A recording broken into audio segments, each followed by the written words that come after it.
Pemirsa, siang-siang seperti ini enaknya kita minum sesuatu yang dingin ya, segar jadinya badan akan terasa. Nah, saya tuh kepikiran untuk minum susu pemirsa, tapi saya nggak mau minum susu sapi. Biasanya orang-orang yang tidak ingin minum susu sapi itu memanfaatkan alternatif lain, susu kedelai ya. Coba saya ini ada di salah satu tempat makan, di sini ada jual minuman nih kayaknya nih ya. Gambarnya seger banget pemirsa. Tuh, susu kedelai ada kan ya. Ibu mau pesan satu dong, tapi saya boleh nggak sih sambil lihat cara pembuatannya? Boleh. Boleh ya, oke mari Bu. Bu, tahap yang pertama apa dulu nih Bu? Silakan Bu. Pertama kita cuci bersih. Ya. Oke. Segitu untuk berapa liter susu tuh Bu? Kalau segini paling banyak itu 10 porsi. 10 porsi, 10 gelas gitu ya? Iya, 10 gelas. Oke.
Pemirsa, ini udah 3 kali ya Bu Rinda ya di blender ya. Tunggu, saya mau tanya dulu deh Bu, ini tanda-tandanya kalau udah semuanya nyatu gitu, udah kemix semuanya, itu apa tanda-tandanya sudah selesai di blender? Kalau udah kelihatan halus, udah oke. Halus, udah oke ya. Berarti sampai 3 kali dulu, sampai yakin gitu ya, benar-benar sampai sari patinya semuanya larut ya, jadi satu ya. Oke Bu, terus selanjutnya udah boleh diminum nih? Boleh. Boleh pemirsa, saya nggak sabar pengen rasain seperti apa ya, ini baunya? Baunya daun pandan. Asinnya. Gurih ya Bu baunya ya Bu?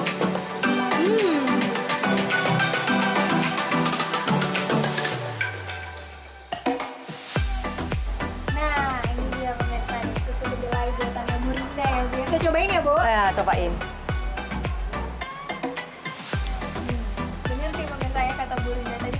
Ini jadinya gurih ya Bu ya? Gurih ya. Penasaran nggak sih Bu sebenarnya apa benar secara medis susu kacang kedelai atau sari kacang kedelai ini benar-benar punya manfaat untuk kesehatan? Mau tahu nggak jawabannya? Nah pemirsa, saya juga penasaran nih, mau tahu, langsung kita tanya sama dokter di studio.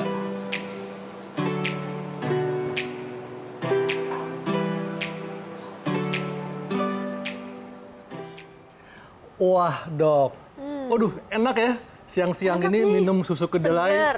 Seger ya. Pastinya beda dengan susu sapi kan? Beda nih, coba dokter Haikal cobain Coba susu ya, sapinya. saya coba ini ya. Ini kayak susu sapi nih. Iya, beda ya. Pastinya beda, tapi pasti manfaatnya juga beda nih dok. Betul. Dan katanya nih bagus buat jantung dan katanya lebih banyak manfaatnya loh daripada susu sapi. Tapi bener gak sih dok? Nah, dan juga katanya bagi laki-laki ini juga ada yang bilang manfaat untuk menjaga prostat. Tapi ada juga yang bilang nggak boleh berlebihan. Wah, berhubung masih pro dan kontra nih, langsung saja kita tanyakan ke Dokter Marias, spesialis gizi klinis. Halo, Siang dok, selamat siang, apa kabar? Apa kabar dok? Apa kabar? Iya. Baik dok. Semua ya. Dokter suka susu kedelai? Oh suka sekali. Kebetulan karena saya tidak bisa minum susu sapi karena laktos intoleran. Jadi saya biasanya kalau udah rasa-rasa kepengen minum yang serupa susu, saya milihnya Susu kedelai. Iya. Tapi oke, ini kita punya mitos atau fakta nih dok mengenai susu kedelai. Katanya susu kedelai ini bagus untuk kesehatan jantung. Mitos atau fakta dok? Oh ini fakta dong. Fakta. Ya, karena gini. Dalam komponen aktif dalam susu kedelai ternyata mampu menurunkan kadar kolesterol jahat dan juga tetap menjaga keseimbangan agar kolesterol HDL yang baik ini tetap dalam kadar yang cukup. Jadi kalau ditanya bagus untuk kesehatan jantung, ya bagus. Tetapi perlu diingat, jantung yang bagaimana? Yang resikonya tadi kalau kolesterolnya komponen yang LDL-nya ini lebih tinggi. Kalau gangguan jantung karena gangguan yang lain, nah ini bukan alternatif menggunakan susu kedelai. Dok. Jadi baik untuk jantung, Dok, ya? Ya, betul sekali. Tapi, Dok, ini juga ada mitos yang berkembang di masyarakat. Katanya laki-laki kalau konsumsi susu kedelai berlebihan, ini bisa menyebabkan gangguan pembentukan sperma. Ini fakta atau mitos, Dok? Ini fakta. Waduh. Kenapa fakta? Karena tadi Dokter Sheila udah bilang bahwa memang sebenarnya masih kontroversi bahwa ada yang mengatakan penelitian, ternyata bukan kualitas sebenarnya, jumlahnya spermanya berkurang, tetapi sebenarnya bukan mempengaruhi kualitas. Tetapi di sisi lain sebenarnya ternyata justru baik-baik aja tuh terhadap baik jumlah maupun kualitas sperma. Jadi ini memang masih dikatakan kontroversi, tapi memang fakta bahwa ini masih dalam pertanyaan. Yang perlu diperhatikan karena yang dikhawatirkan adalah zat aktifnya namanya isoflavon.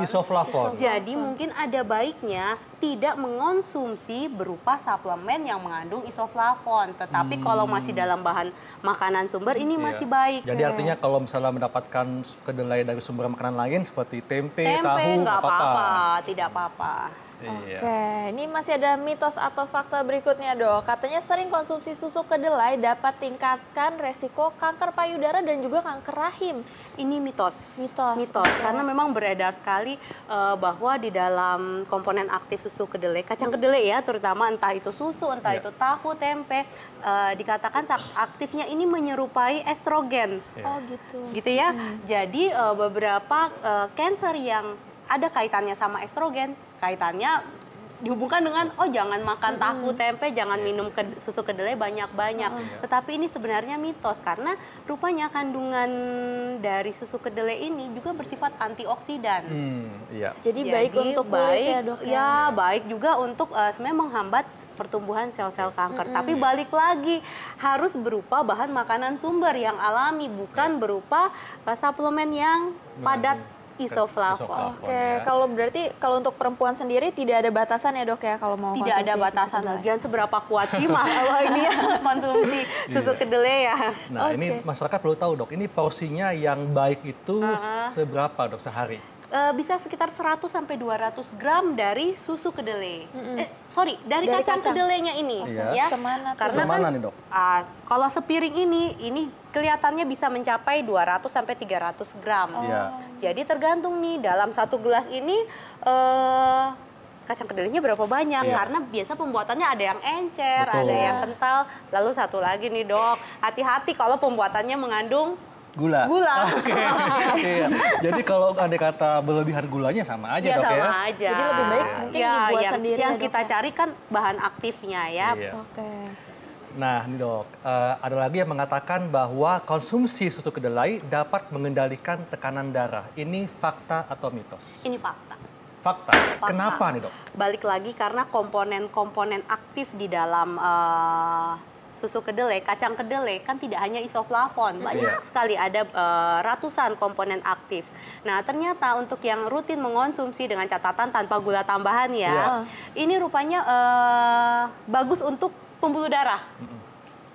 Balik lagi, ini juga bagus untuk mengontrol tekanan darah. Tapi tetap harus diminum ya obat tekanan darahnya ya, Dok. Kalau sih jangan sampai cuma minum susu. Ini bukan obat, ini makanan. Hanya jadi membantu, Dok, ya. Betul sekali. Wah, ini menarik banget ya. Dan kita akan terus gali nih fakta mitos seputar susu kedelai. Tapi saat lagi tetap di acara Ayo Hidup Sehat.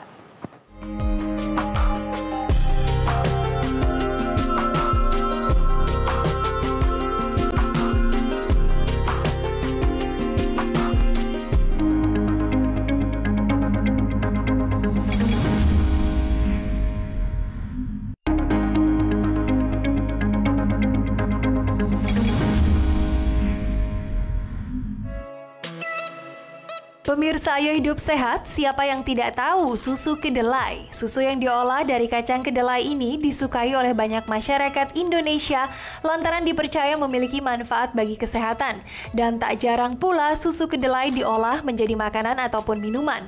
Berikut ini adalah makanan dan juga minuman yang berbahan dasar susu kedelai.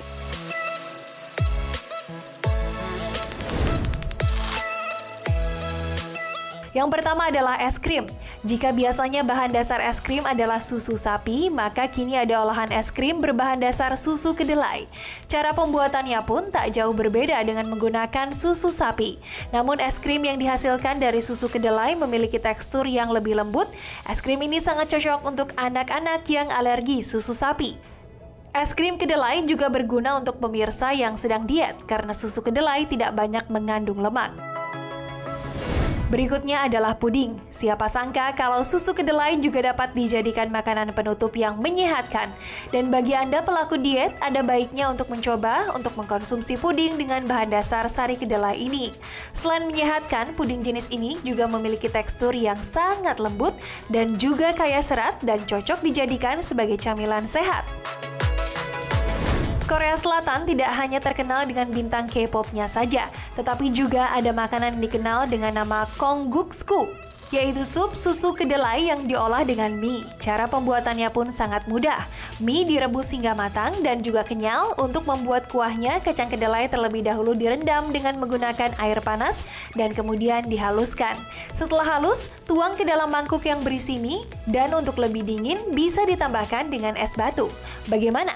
Apakah Anda tertarik untuk mencobanya, pemirsa? Baru tahu ya, ternyata ada es krim puding yang terbuat dari susu kedelai. Dan ternyata bisa juga dicampur sama sop sama mie juga. Betul. Dicampur dengan susu kedelai. Wah, boleh pasti dicoba rasanya beda nih, enak nih ya.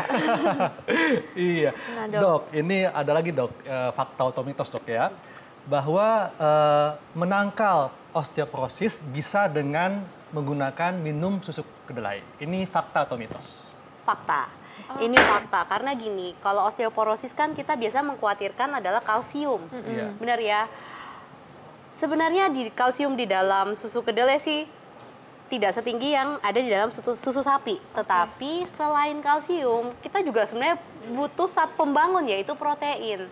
Nah, kacang kedelai ini adalah bahan yang sangat baik untuk kita konsumsi sebagai sumber protein. Jadi sumber protein yang ada hewani, ada nabati. Nah, nabati salah satunya adalah dari kacang kedelai. Oke dok, ini masyarakat masih penasaran nih soal asam urat dok. Jadi banyak yang takut minum susu kedelai karena takut asam uratnya jadi tinggi. Itu gimana tanggapan dokter? Ya ini sebenarnya mitos, karena gini, asam urat yang tinggi itu selalu biasa datangnya dari hewan. Daging merah, jeroan, udang, cumi gitu ya. Sedangkan kelompok kacang-kacangan, tahu, tempe yang biasanya ditakutkan sayur hijau, itu jauh berada levelnya, asam uratnya levelnya jauh berada di bawah tadi, daging merah dan teman-teman. Jadi tergantung, kalau hari itu kita makannya tahu, tempe, susu kedelai, lalu sayur-sayur yang tadi ya levelnya sebenarnya moderate, tapi jumlahnya banyak ya, ini otomatis jadi banyak juga. Tetapi perlu diingat, jangan khawatir karena bukan sebagai sumber purin yang menyebabkan asam urat tinggi. Oke, nah dok, ini juga banyak nih perempuan-perempuan seperti saya yang semangat nih dok mau minum susu kedelai karena katanya dapat bermanfaat untuk menurunkan berat badan. Dok. Itu satu fakta nih. Daripada minum obat gitu ya, minum susu kedelai aja. Iya, dok. Ini fakta. Ini fakta, tapi Kenapa, balik lagi. Sumber protein lah yang menjadi bahan utama supaya kita tahu kalau cukup protein otomatis dalam metabolik kita akan cukup untuk proses pembakaran lemak. Selain itu cukup protein juga akan mampu secara alami menurunkan nafsu makan. Tetapi ya tadi ya dok, jangan sampai susu kedelainya udah campurannya. Nah itu dia ya, Iya, campur kayak gula, gini nih, dok, ya, bentuk es krim tadi ya, aduh, terus jadi mie, terus makannya jadi banyak ya, Sama targetnya aja, Dok, ya. jadinya nggak tercapai. Nah ini ngomongin susu kedelai, kita perlu tahu nih sejarah pembuatan susu kedelai. Berikut tayangannya.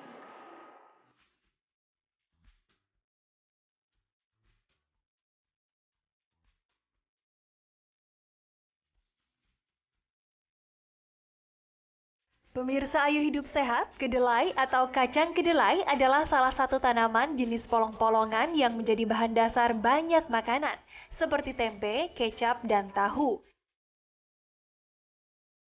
Selain dijadikan bahan makanan, kacang kedelai juga dapat dijadikan susu. Ya, susu kedelai. Siapa yang tidak tahu dengan susu kedelai? Susu kedelai ialah semacam minuman yang dibuat dari kedelai dan kerap dikonsumsi oleh mereka yang memiliki alergi pada susu sapi.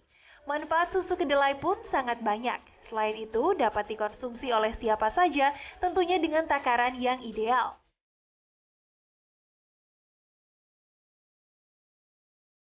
Susu kedelai berasal dari tanaman dan secara alami bebas kolesterol, rendah lemak, dan tidak mengandung laktosa.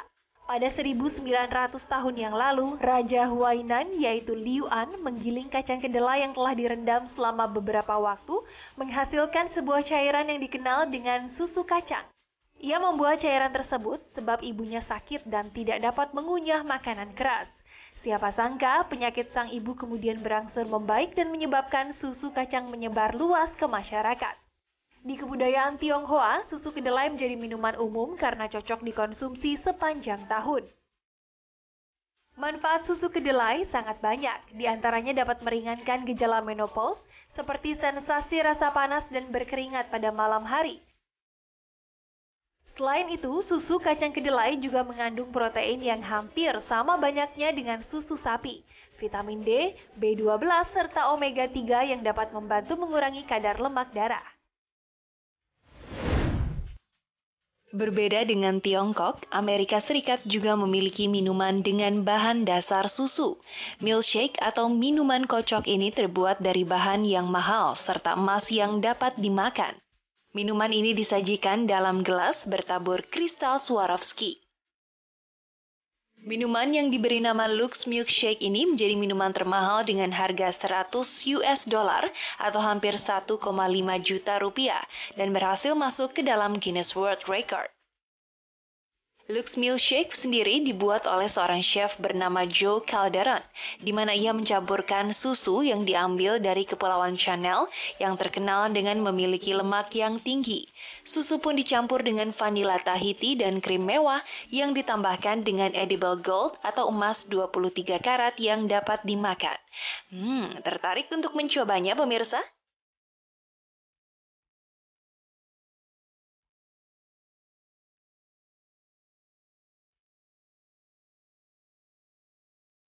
Ternyata tuh susu kedelai bisa diolah sampai kayak gitu, sampai ada emasnya dan masih bisa dimakan. Dan sangat panjang sejarahnya ya. Iya betul. Iya. Nah dok, ini kalau misalnya untuk masyarakat bisa mendapatkan manfaat yang maksimal nih dok dari susu kedelai, apa nih dok tips-tipsnya? Ya konsumsilah memang susu kedelai yang pure susu kedelai. Jadi tidak ada campuran apapun dan pastikan memang bahan yang digunakan adalah takaran yang cukup. Jadi bukan terasa encer gitu ya, karena ini juga akan mempengaruhi zat aktif yang akan kita peroleh. Kalaupun kita tidak menyukai bentuk cair, berarti kita masih bisa mendapatkan manfaat dari kedelai sendiri berupa olahan seperti tahu atau tempe. Karena tempe rupanya kalau kita konsumsi ini membuat sensasi bagus dan nyaman di saluran cerna. Mudah dicerna sehingga kita juga dapat memperoleh manfaat protein yang lebih maksimal. Dan batasannya dok? Cukup sebatas 100 sampai 200 gram. Ini kalau menjadi minuman memang agak sulit kita konversi, tetapi kalau menjadi tahu dan tempe ini bisa sekitar 4 sampai 5 potong. Sehari dok ya? Sehari. Iya. Baik dokter, terima kasih penjelasannya. Terima kasih sangat dok, manfaat sekali. terima kasih sekali. Oke, saat lagi kita akan membahas mengenai gangguan irama jantung. Jangan kemana-mana, tetap di Ayo Hidup Sehat.